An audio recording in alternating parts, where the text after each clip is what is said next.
Magandang araw ng Lunes mga kaibigan, August 26, 2024. Update po tayo sa lagay ng ating panahon. Pero bago yan, please huwag kalimutan muna mag-like and subscribe at pahit po ng notification bell.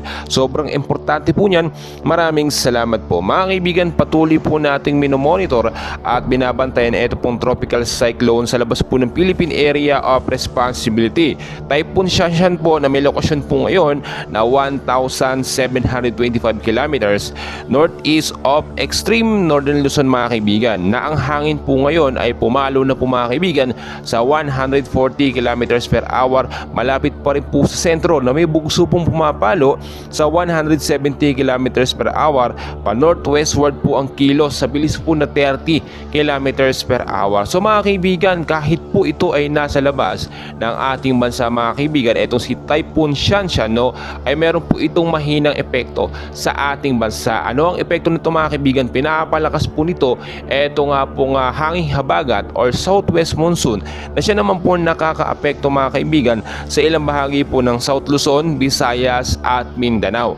Kasama na rin po dito ang localized thunderstorm sa ilang bahagi ng ating bansa. So ngayong araw, narito po ang forecast weather condition natin, yung mga lugar po na apektado ng habagat at ng localized thunderstorm mga kaibigan. Sa area po ng Mimaropa, Western Visayas, Negros Island region, Zamboanga Peninsula, Basilan, Sulu at Tawi-Tawi, maulap po na kalangitan ang mararanasan dyan. Posible din po sa umaga, sa tanghali.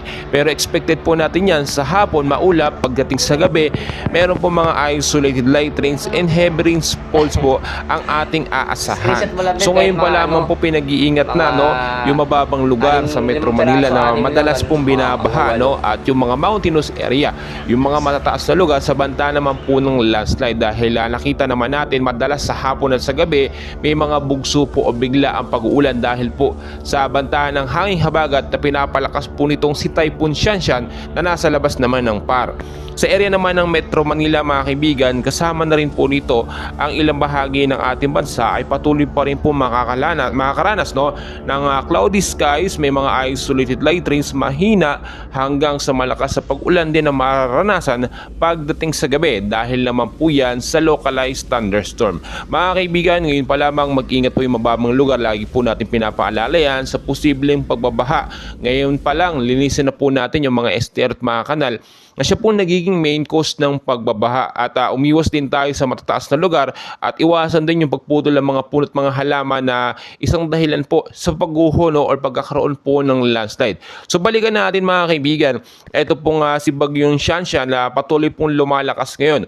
Within 24 to 48 hours ay ito po ay posibleng maging super typhoon, pero nasa labas po ng Philippine Area of Responsibility. So alam naman natin, kahit nasa labas ng PAR, hindi tayo pwedeng maging kampante, dahil po sa umiikot na hangin sa palibot niya, sa vicinity niya, ay posible po itong makabuo na mga cloud cluster or kumpol na kaulapan or mahinang active LPA na dapat po nating i-monitor at babantayan. So inaasahan bago matapos ang buwan ng Agosto ay posibleng isang bagyo ang pumasok po o tropical cyclone, tropical storm sa ating bansa. So ngayon pa lamang maging handa po tayo at maging alerto sa banta po ng bagyo mga kaibigan, dahil pumasok na rin, sa rainy season na rin tayo mga kaibigan.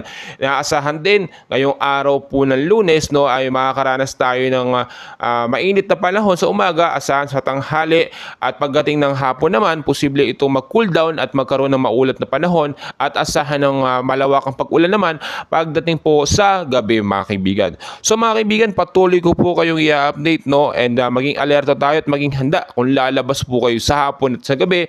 Ugaliin po magdala ng payong, jacket, kapote, panlaban po yan mga kaibigan ko sa mga biglaang pag-ulan na hindi po natin inaasahan. So kahit walang bagyo sa ating bansa, maging alert at maging handa tayo. Hindi yung nandyan yung bagyo at super typhoon, doon pa lang tayo magkukumarat na mag-asikaso. Mga kaibigan, patuloy ko kayong i-update, and please huwag kakalimutan mag-like and subscribe for more weather updates.